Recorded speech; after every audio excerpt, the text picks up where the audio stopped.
Bonjour Sophie Huvet. Bonjour Anne, bonjour à tous. Alors on ne vous présente plus, mais on vous présente quand même. Vous êtes la directrice de Hip Hop Evolution. Hip Hop Evolution, Sophie, vous pouvez nous rappeler, oh, nous on le sait, mais pour celles et ceux qui viendraient d'arriver à Mayotte, Hip Hop Evolution, c'est quoi? Hip Hop Evolution, déjà on a une bonne quinzaine d'années maintenant. Et donc c'est une association cofondée par le président toujours actuel Abdallah Haribou, qui a souhaité en fait donner un outil sur le territoire, puisque c'est à l'échelle du département. Donc une association qui accompagne en fait les jeunes dans leur pratique alors du mouvement hip-hop, donc principalement la danse, mais globalement toutes les disciplines du hip-hop, et qui les amène à se responsabiliser, à développer et structurer leur pratique, à se faire reconnaître sur leur territoire et à se former, que ce soit dans la pratique amateur, mais maintenant depuis un petit peu moins de 10 ans, de pouvoir également se former dans une professionnalisation et de pouvoir en faire son métier. Donc voilà, ça c'est devenu quelque chose de très important pour nous, pour contribuer aussi au développement du secteur des arts et de la culture à Mayotte. Alors c'est vrai que depuis toutes ces années, on vous connaît par les Battle of the Year, le festival qu'on appelle communément BOTY, que vous organisez tous les ans. C'est aujourd'hui, Sophie, combien de jeunes dans tout Mayotte, puisque vous tournez dans tous les villages, vous avez des partenariats avec les communes, c'est combien de jeunes aujourd'hui que vous fédérez ou que vous poussez dans la pratique artistique ? Alors, en gros, on touche près de 1500 jeunes, on dit souvent 1200, 1500, c'est difficile par an de préciser, que ce soit dans les villages, que ce soit dans les établissements scolaires, une pratique que ce soit une pratique en fait volontaire des jeunes ou une pratique qu'on va aller initier et ensuite qui peut devenir une pratique volontaire. Et globalement, on accompagne plus spécifiquement, donc dans des programmes et dans des projets structurants, 500 jeunes. Et après, quand on resserre sur de la professionnalisation, on est sur une quinzaine de jeunes, voire maintenant des jeunes adultes qui se sont professionnalisés. Donc, si je résume, on vous trouve dans les villages, vous faites découvrir en réalité la discipline, ce que c'est, à quoi ça ressemble, et ensuite derrière, on peut vous retrouver et pratiquer toutes les semaines ou tous les 15 jours la discipline. Depuis peu de temps, quelques années, ça fait 3 ou 4 ans si je ne me trompe pas, vous avez mis en place un centre de développement artistique qui se trouve à Iloni. Qu'est-ce qu'on y trouve là-bas ? Alors déjà, c'est un lieu qui nous rassemble. Donc ça, c'est très important parce que même si effectivement le hip-hop vient de la rue, pendant très longtemps, on a été que dans la rue, mais avec justement ces programmes fédérateurs des jeunes qui avaient envie de croisement, c'est-à-dire l'idée c'était de trouver aussi un endroit qui allait pouvoir rassembler des jeunes d'un village ou d'une commune avec une autre, et donc de pouvoir aussi créer cette mobilité sur le territoire, mais aussi un outil de professionnalisation et de formation. Donc ce lieu en fait permet aujourd'hui, grâce à des plateaux qui ont été aménagés, donc des plateaux danse ou des plateaux artistiques, mais également de l'hébergement et de la restauration, puisqu'on connaît la difficulté aussi du déplacement ou du transport, donc ça nous permet, et le coût, donc ça nous permet de pouvoir accueillir en fait à la semaine en fait des équipes artistiques de Mayotte, mais aussi de l'extérieur, pouvant créer des échanges artistiques et de favoriser aussi le travail justement de création artistique et de recherche, parce que c'est en ça, au-delà de la professionnalisation, c'est un outil d'émancipation de la population. Donc pouvoir ensuite échanger sur des pratiques, pouvoir en faire quelque chose, voire même un outil de développement de sens critique, eh bien c'est dans un lieu pourvu en fait d'équipements, alors qui ne sont pas encore complètement adaptés à la discipline, mais on y travaille avec des études architecturales et on l'espère avec des soutiens financiers qui nous permettront d'y accéder. Donc voilà, donc c'est un lieu qui permet de rassembler résidence de création artistique, échange artistique, séjour de vacances artistiques, formation, mais on peut aussi accueillir d'autres types d'associations puisque ce site est très grand. Donc on fait de la prestation, c'est-à-dire qu'on peut accueillir, si tant est que le projet soit artistique et ou éducatif, les associations ou même les institutions ou des équipes, des groupes informels peuvent nous solliciter, moyennant un petit peu d'argent, puisque du coup, il faut bien qu'on fasse vivre le lieu, viennent sur le site Et ça crée d'autres échanges. Voilà, exactement, et bénéficie du coup d'une prestation. Alors, Sophie, du coup, cette professionnalisation, elle permet, on le voit derrière vous à l'écran, elle permet de mettre en place des troupes et des spectacles. Et les spectacles permettent ensuite aux jeunes qui participent, donc il y a à la fois des jeunes professionnels et puis des jeunes qui sont en voie de professionnalisation, ça vous permet de faire des tournées. Je pense à ce que vous avez fait avant les vacances d'été à La Réunion. Vous l'avez fait aussi récemment en Tanzanie et encore plus récemment, là, il y a quelques jours, à Anjouan. C'est important, ces tournées?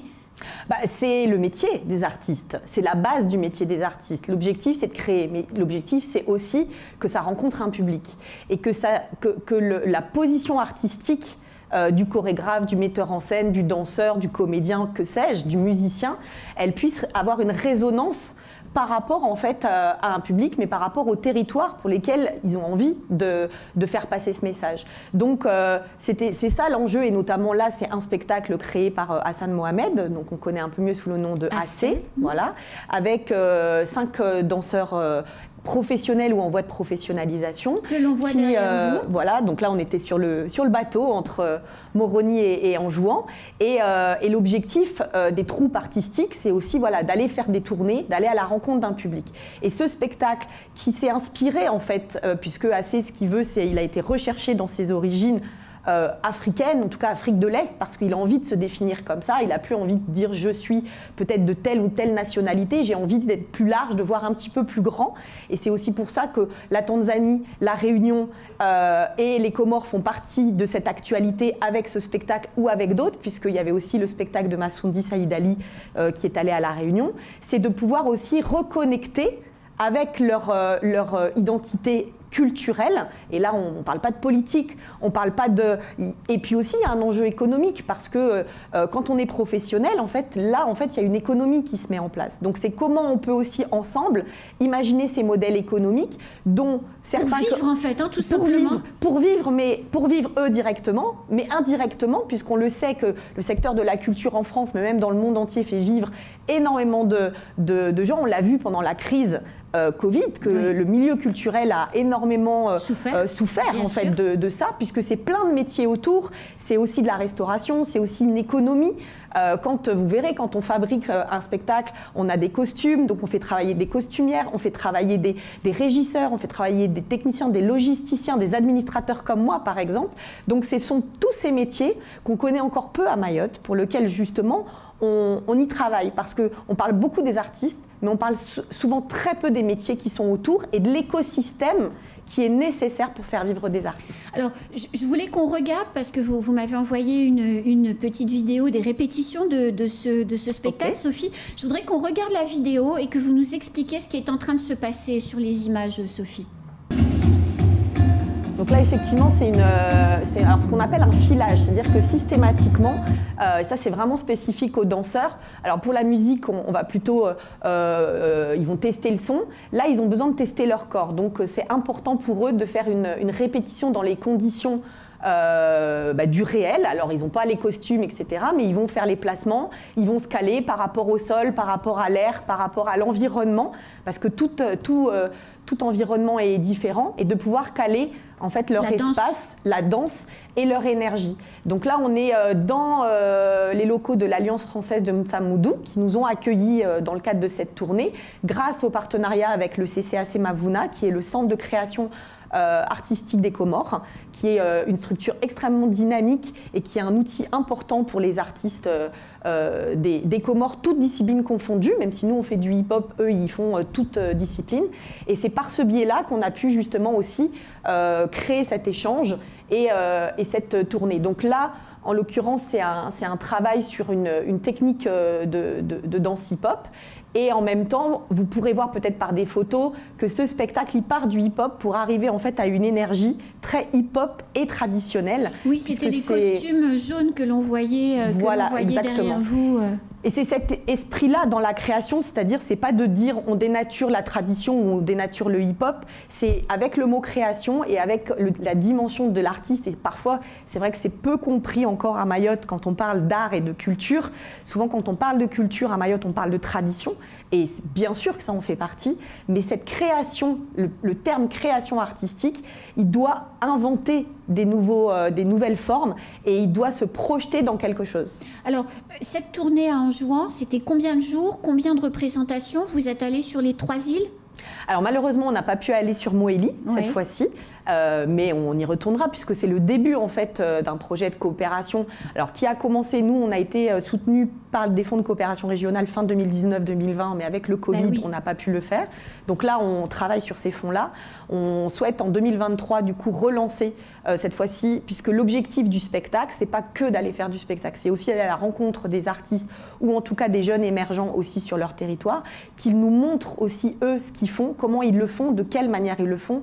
Nous, on ne se positionne pas en donneur de leçons ou en disant on va arriver, on va vous sauver de tout ça. C'est justement comment vous fonctionnez, de quoi vous avez besoin et comment on peut ensuite connecter en fait nos actions et notre dynamique pour pouvoir à plusieurs créer une dynamique qui est plus large que son simple petit territoire en fait. Donc puisque nous ce qu'on défend en tout cas au travers aussi d'un réseau hip-hop océan Indien et Afrique de l'Est, c'est de créer une visibilité à l'échelle en fait d'une grande région, d'une grande zone géographique. Parce qu'on s'est rendu compte que si on a une vision parisienne ou France métropolitaine ou américaine, c'est parce qu'ils ont cette force de frappe aussi et cette force de se rendre visible par des infrastructures, par des artistes qui se produisent.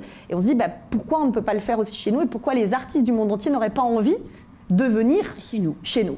Alors justement, le 22 octobre prochain, vous organisez, enfin Hip Hop Evolution, vous avez une date, une actualité artistique à Mayotte. Oui, on reprend. Alors ça a été un grand événement fort pendant quelques années et le Covid aussi avait mis un petit frein. Mais oui. Donc là, on reprend une grande scène qui s'appelle le Street Dancer Show, qui est exclusivement une scène pour les amateurs. Donc là, il n'y a pas de professionnels. Enfin, ils seront là dans l'organisation, c'est-à-dire qu'ils se mettent au service des amateurs.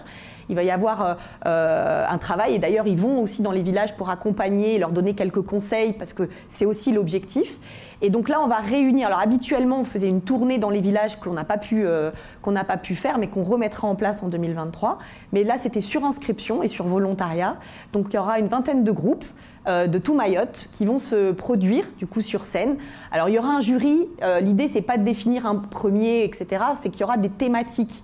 En fait, on va décerner des prix par rapport à des thématiques sur de la performance, sur de l'interprétation, sur les spectacles plus drôles, les spectacles qui ont généré plus d'émotions. On va essayer de définir comme ça des thématiques qui ne vont pas forcément dire vous étiez le meilleur, mais par contre vous étiez le meilleur dans ça spécifiquement. C'est quand et où? Alors c'est samedi, samedi 22 octobre de 14h à 16h30 à la Maison pour tous de Dembéni, puisque c'est dans le cadre du partenariat avec la ville de Dembéni et avec les services de la politique de la ville, de la préfecture de Mayotte, du département et de la DAC, que nous avons pu remettre cet événement en place. Donc il y aura à peu près 80 danseurs.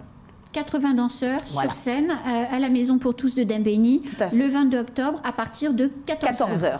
Et ben voilà. Et c'est gratuit, je suppose. Bien sûr, c'est gratuit. Merci beaucoup, Sophie Huvet. Merci Anne, merci Kwesi. À bientôt. Merci. C'est la fin de ce temps de parole. Tout de suite, et la suite de nos programmes.